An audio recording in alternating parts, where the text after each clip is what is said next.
PM Modi ने देश में लॉन्च की ई-रूपी सेवा, कैशलेस पेमेंट को मिलेगा बढ़ावा। भारत में पिछले 24 घंटे में सामने आए 40,134 नए कोविड-19 केस, 422 लोगों की हुई मौत।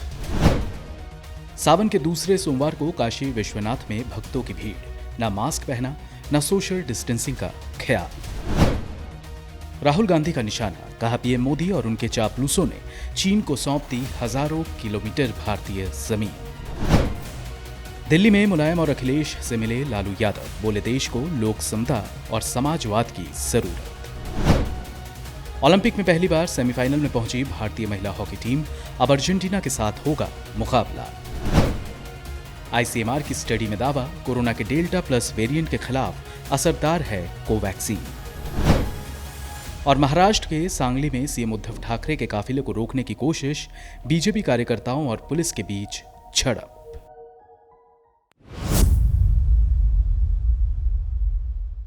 केंद्रीय वित्त मंत्रालय ने रविवार को कहा कि देश की अर्थव्यवस्था में सुधार के साफ संकेत मिल रहे हैं।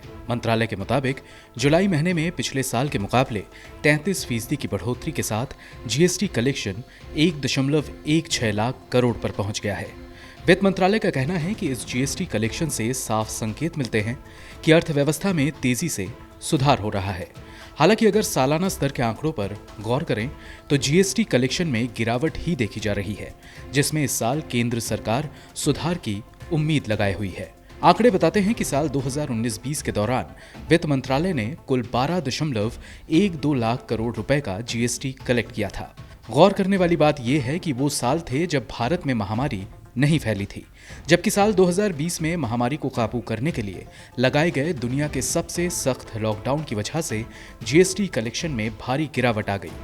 मसलन अप्रैल 2020 से मार्च 2021 के बीच सरकार ने 11.3 लाख करोड़ रुपए का जीएसटी कलेक्ट किया। हालांकि चालू वित्त वर्ष के दौरान अब तक के कुल 7 महीनों के जीएसटी कलेक्शन का कैलकुलेशन करें तो पता चलता है कि वित्त मंत्रालय ने अब तक कुल 4.5 लाख करोड़ का जीएसटी कलेक्ट किया है। वित्त मंत्रालय के मुताबिक जुलाई 2021 में जीएसटी कलेक्शन का आंकड़ा एक साल पहले के समान महीने से 33% ज्यादा रहा। मसलन पिछले साल इसी अवधि में वित्त मंत्रालय का कुल जीएसटी कलेक्शन 87,422 रुपए था। 1 से 31 जुलाई तक दायर किए गए जीएसटी रिटर्न के अलावा इसी अवधि के आईजीएसटी और वस्तुओं के आयात पर जुटाया गया उपकर शामिल है। वित्त मंत्रालय ने बताया है कि समीक्षाधीन महीने में वस्तुओं के आयात से राजस्व पिछले साल के समान महीने के मुकाबले 36% ज्यादा रहा। वहीं घरेलू लेन देन से कलेक्शन 32% ऊंचा रहा। अब अगर हालिया मामलों की बात करें तो विशेषज्ञों ने तीसरी लहर की चेतावनी दी है। विशेषज्ञों का मानना है कि अगस्त में ही कोरोना की तीसरी लहर आ सकती है। विशेषज्ञों के अनुमान के मुताबिक अगस्त में शुरू होने वाली तीसरी लहर अक्टूबर में अपने चरम पर पहुंच सकती है। ऐसे में अब ये देखने वाली बात होगी कि तीसरी लहर को काबू करने के लिए केंद्र सरकार क्या कदम उठाती है। अगर फिर से लॉकडाउन जैसे उपाय अपनाए जाते हैं तो जीएसटी कलेक्शन पर इसका फिर से असर पड़ना तय है। ब्यूरो रिपोर्ट, गो न्यूज। भारत में इंजीनियरिंग कॉलेज में सीटों की संख्या पिछले 10 सालों में सबसे कम हो गई है। ये आंकड़ा ऐसे समय में आया है जब इंजीनियरिंग कॉलेज बड़ी संख्या में अपना परिचालन बंद करने का आवेदन दे रहे हैं।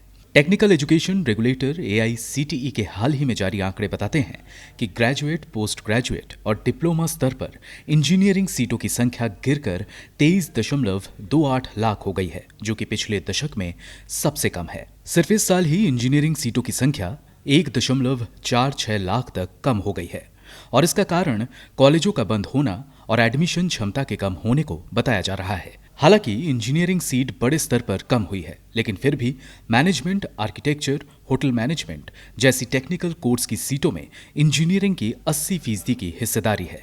बताते चलें कि 2014-15 में एआईसीटीई से मान्यता प्राप्त इंजीनियरिंग सीटों की संख्या सबसे अधिक करीब 32 लाख थी। तब से लेकर अब तक करीब 400 कॉलेज बंद किए जा चुके हैं। इसका कारण 7 साल पहले शुरू हुए समेकन और कम मांग को बताया जा रहा है। सिर्फ 2020 को छोड़ दें तो 2015-16 से हर साल कम से कम 50 इंजीनियरिंग कॉलेज बंद हुए हैं। यहां तक कि AICTE द्वारा अप्रूव किए गए कॉलेज की संख्या भी 5 सालों में सबसे कम हो गई है। साल 2021-22 के एकेडमिक सेशन के लिए संस्था ने 54 नए संस्थानों को मान्यता दी है, जबकि इसी साल 63 इंजीनियरिंग कॉलेज को बंद किए जाने की अनुमति दी गई है। दिसंबर 2016 की इंडियन एक्सप्रेस की एक रिपोर्ट के मुताबिक 2016-17 में 3,991 इंजीनियरिंग संस्था की 15.5 लाख सीटों के 51% हिस्से पर कोई दावेदार नहीं था। रिपोर्ट में सिस्टम में अनियमितता, कथित भ्रष्टाचार, कमजोर बुनियादी ढांचा, इंडस्ट्री से कम जुड़ाव और टेक्निकल इकोसिस्टम की कमी पाई गई, जिसके चलते इंजीनियरिंग कॉलेज से ग्रेजुएट युवाओं की रोजगार क्षमता में भी कमी आई है। बता दें कि 2018-19 से AICTE ने कम प्रवेश वाले कॉलेज पर प्रवेश क्षमता को आधा कर दिया है। इसके अलावा 2019 में संस्था ने नए इंजीनियरिंग इंस्टीट्यूट पर 2 साल के मोरिटोरियम का ऐलान किया था। इस ऐलान से पहले AICTE ने 2017-18, 2018-19 और 2019-20 में क्रमशः 143, 158 और 153 इंस्टीट्यूट को मान्यता दी थी। इन सब को देखकर हम ये साफ साफ कह सकते हैं कि भारत में इंजीनियरिंग कॉलेज में सीटों की संख्या पिछले 10 सालों में सबसे कम हो गई है और ये अच्छी खबर नहीं है। ब्यूरो रिपोर्ट, गो न्यूज। 1 अगस्त से होने वाले बदलावों से आम आदमी की जेब पर एक बार फिर बोझ पड़ने वाला है।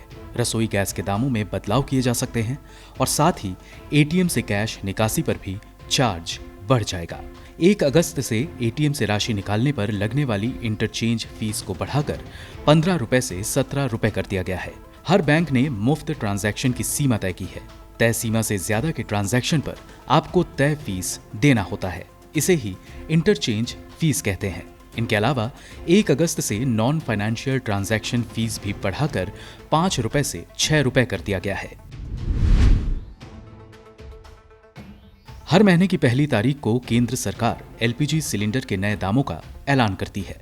ऐसे में कल से LPG सिलेंडर के दामों में बदलाव की संभावना है।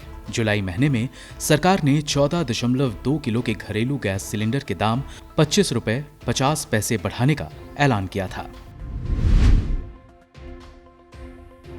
भारतीय रिजर्व बैंक ने 1 अगस्त से national automated clearing house system को हफ्ते के सभी दिन जारी रखने का फैसला किया है। इसका मतलब ये है कि अब लोगों को पेंशन या सैलरी के लिए वीकेंड के गुजरने का इंतजार नहीं करना होगा, बल्कि रविवार समेत दूसरी छुट्टियों के दिन भी सैलरी या पेंशन का लेन देन हो सकेगा। इसके अलावा अब छुट्टी के दिन भी आपके अकाउंट से EMI कट जाएगी।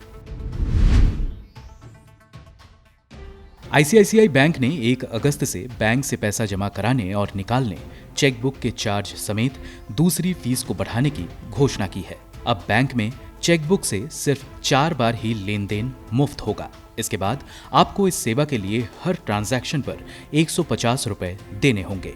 ATM के जरिए मेट्रो शहरों में 3 बार और दूसरे शहरों में 5 बार लेन देन किया जा सकेगा। इसके बाद इस सेवा के लिए मेट्रो शहरों में प्रति ट्रांजैक्शन 20 रुपए और दूसरे शहरों में 8 रुपए 50 पैसे देने होंगे। लोगों को अब इंडियन पोस्ट पेमेंट बैंक की डोर स्टेप बैंकिंग सेवा के लिए भी शुल्क देना होगा, जबकि अब तक पैसे ट्रांसफर करने और मोबाइल पेमेंट आदि के लिए कोई फीस नहीं थी। अब आपको हर बार IPPB की डोर स्टेप बैंकिंग सेवा के लिए 20 रुपए के साथ साथ GST शुल्क भी देना होगा। ब्यूरो रिपोर्ट, गो न्यूज।